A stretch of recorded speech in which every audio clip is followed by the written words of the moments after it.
Concernant les verbes en espagnol, il y a 3 groupes pour les verbes réguliers, parce qu'il y a des verbes réguliers, des verbes irréguliers. Il y a les verbes en ER, en IR et en AR.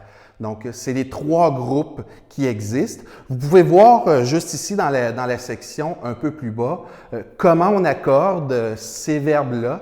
Dans le fond, la base du verbe demeure inchangée quand c'est un groupe régulier.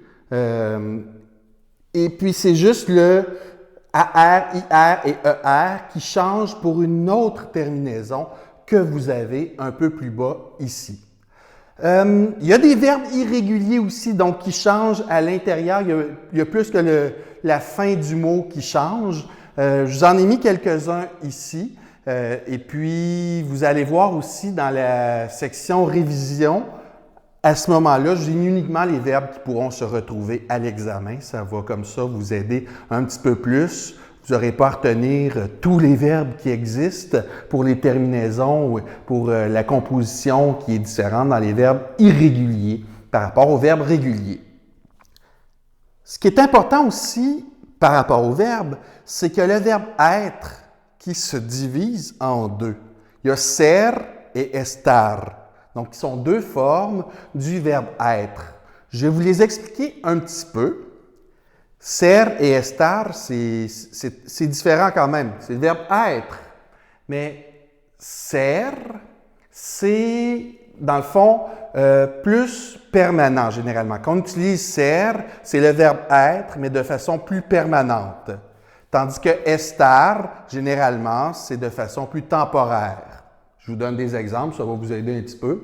Par exemple, si j'utilise ser, comme soy profesor, quand on parle d'une profession, quand on parle d'un métier, vous êtes étudiant, si vous êtes un homme, une femme, soy un hombre, c'est quelque chose qui généralement change pas d'une seconde à l'autre. Hein? Je ne deviens pas une femme en 2 secondes ou, OK, mon statut présentement, c'est d'être enseignant ou si vous êtes étudiant.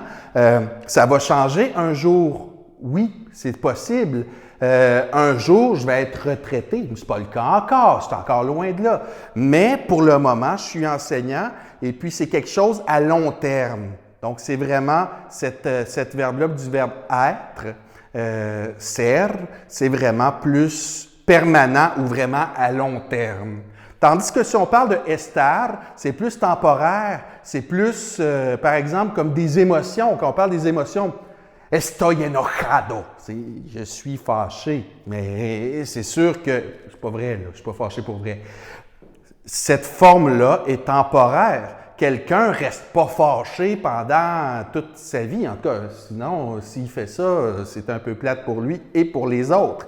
Mais quand on parle des émotions comme ça, c'est estar, c'est quelque chose comme ça de plus temporaire.